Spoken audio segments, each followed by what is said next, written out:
मी 108 variety लावलेली आहे. 8.5 bye 2 वर लागण केलेली आहे. 1700 काडी. मला आजपर्यंत 950 जाळी मी माल काढलेला आहे. मला बरेचसे जण म्हणत होते का खूप पातळ लागण केलेली आहे. जे प्लॉट बघतला येत होते ते म्हणत्या 108 व्हरायटीला हाईट नाहीये. आज मी तुम्हाला या व्हिडिओच्या माध्यमातून एक अशी खरी स्टोरी सांगणार आहे मित्रांनो, ज्या ठिकाणी कमीत कमी खर्चामध्ये कमीत कमी क्षेत्रामध्ये जास्त उत्पन्न या ठिकाणी मिळालेलं आहे आणि ते कशा पद्धतीने ते आपण प्रत्यक्षात काकांकडून जाणून घेणार आहे. नमस्कार, मी आहे मारुती जाधव आणि आपण पाहतात शास्त्रबद्ध शेती हा आपला आवडता युट्यूब चॅनल.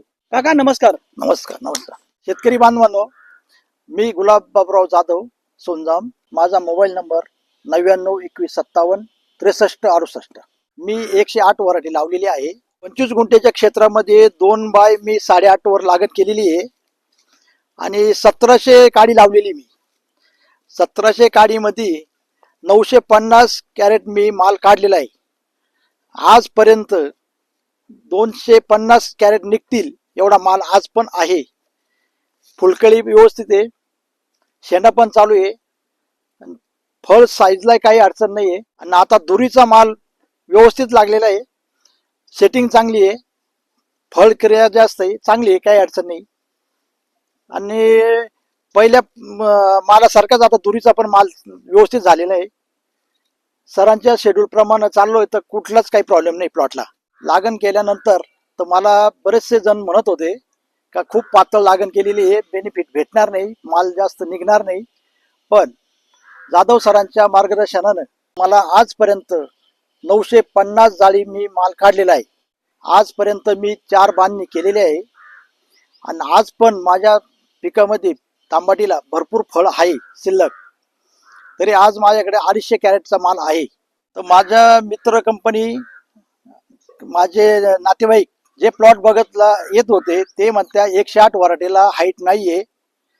तर माझ्याकडे हाईट आजपर्यंत 5 फुटापर्यंत हाईट आहे आणि फुलकळी चांगली आहे, शेंडा पण चालू आहे आणि व्यवस्थित आहे.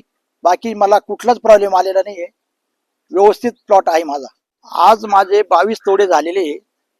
त्या 22 तोड्यानंतर मला काही वेळेस फुगणीसाठी अडचण येत होती, पण सरांचं मार्गदर्शन आणि सरांनी जे डोस दिलेले ते मला, त्याचा मला पूर्ण 100% बेनिफिट मिळाला.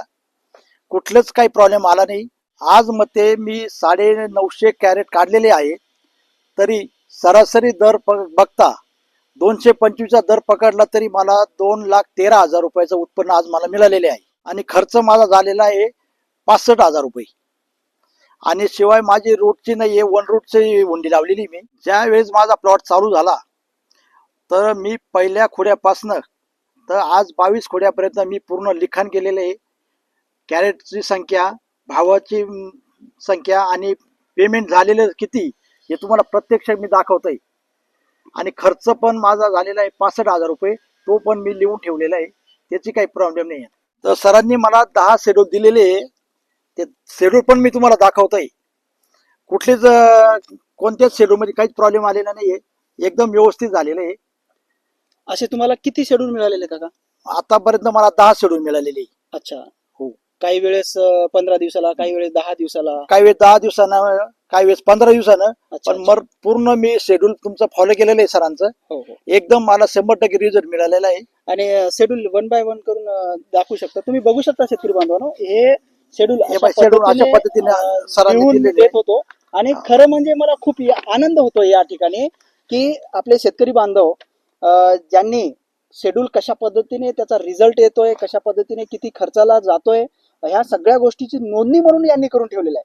आणि मला हे खूप युनिक वाटलं म्हणून मी तुम्हाला दाखवतोय मित्रांनो.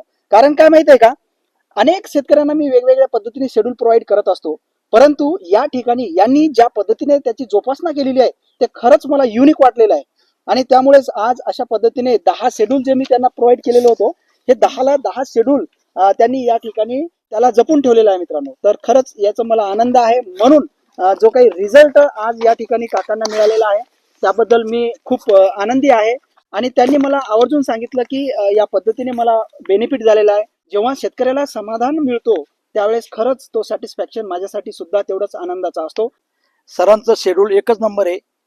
त्यांनी माझ्याकडे 15 दिवसाला एक व्हिजिट मारत होते त्यांच्या पद्धतीने माझं काम चालू होतं आणि आजही फायद्यातच आहे. सरांनी शेड्यूल दिल्याप्रमाणे मी लिक्विड सोडत गेलो, स्प्रे करत गेलो, बाकीची काहीच अडचण आली नाही. तर नक्कीच व्हिडिओ आवडल्यास आपल्याला लाईक, शेअर आणि सबस्क्राईब करायला अजिबात विसरायचं नाही मित्रांनो. थांबतो इथंच, भेटूया पुढच्या व्हिडिओमध्ये. धन्यवाद मित्रांनो.